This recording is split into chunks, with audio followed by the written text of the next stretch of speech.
Hola a todos, soy Crafterishi. Este proyecto es muy especial. Es una casa para ratones de fantasía y la misma que utilicé en el diorama del concurso del 14º Encuentro Nacional de Modelismo Estático en Guadalajara y con la que gané el tercer lugar en la categoría de fantasía. Para hacerla, utilicé diversos materiales que están enlistados en la descripción del video.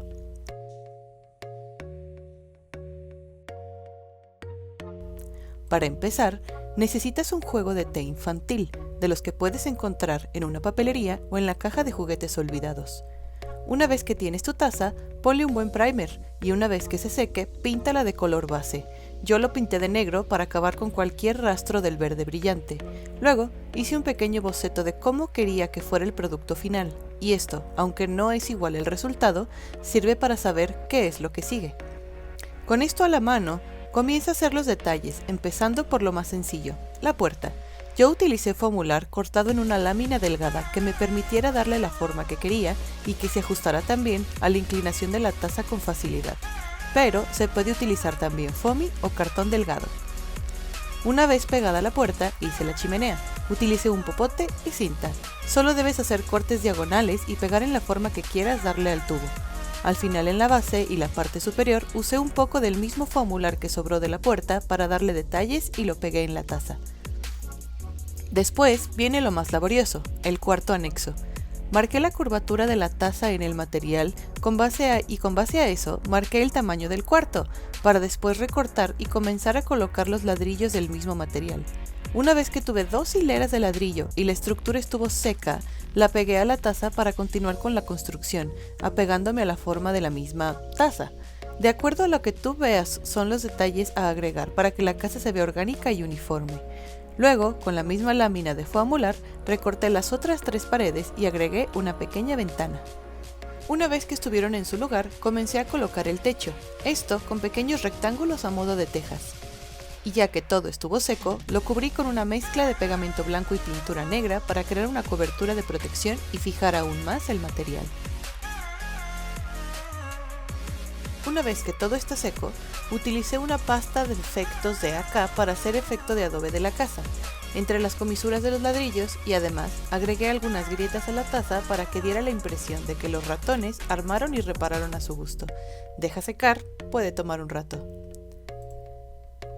Me pareció que era demasiado claro, así que lo pinté con un color ligeramente más oscuro para quitar un poco de ese efecto de arena. Una vez seco, pinté la taza de blanco. Como usé negro en el fondo, tuve que darle doble capa de pintura. Luego, pinté ladrillos y tejas de un color rojo-naranja y la puerta y marco de la ventana de café oscuro. Proseguimos a colocar las sombras, pero esta vez de una manera distinta.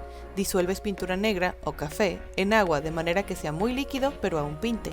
Lo colocas en toda la taza y con una servilleta o algodón retiras el exceso. De esta forma no solo marcas la sombra, sino que también das una textura bastante interesante y permites que aún luzcan los colores.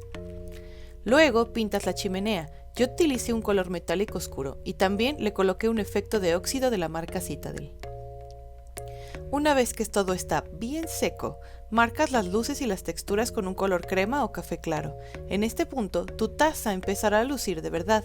En las tejas y ladrillos, remarca el color con un tono anaranjado o rojo brillante. Solo debes colocar un poco en el centro de los rectángulos. Luego, con un poco de plateado, marca las luces de la chimenea. Y con un pincel seco en 2 tonos distintos de café claro, la textura de puerta y ventana. Pasa un pincel seco en blanco por el resto de la taza. No debe ser en toda la taza, sino solamente en los espacios que consideres que deberían verse más iluminados o más blancos, como curvas y relieves. Luego, pinta la ventana como tú quieras y los relieves de la puerta de la taza a tu gusto. Para hacer las flores de la parte superior de la casa, utilicé pasta para modelar que seca con el aire. Tomé un poco, lo aplané con un rodillo liso y con eso, al enrollar, hice la forma de las rosas. Con el resto de la pasta hice hojas y marqué sus texturas con un palillo. Es importante que lo dejes endurecer por completo. Con un poco de foamy sobrante hice el letrero de la puerta, marqué las letras con la punta de un alfiler. Una vez que todo está seco y en su lugar, pasa a colocar las diferentes texturas que le darán vida y naturalidad a tu casa. Yo utilicé diferentes productos de la marca Army Painter y lo coloqué donde me pareció que se vería con mayor naturalidad. Pinta y deja secar los adornos de pasta para modelar antes de pegarlos con pegamento blanco. No uses silicón porque no funciona con este tipo de material y terminarías por perder tus piezas. Yo decidí aplicar la sombra y el pincel seco a los detalles de pasta para modelar una vez que estuvieron pegados, porque son muy pequeños y es mucho más fácil si tuvieran una base. Si lo haces así, solo ten cuidado de no pintar algo más. Deja secar y listo, ya tienes una hermosa casa de fantasía hecha con una taza de té.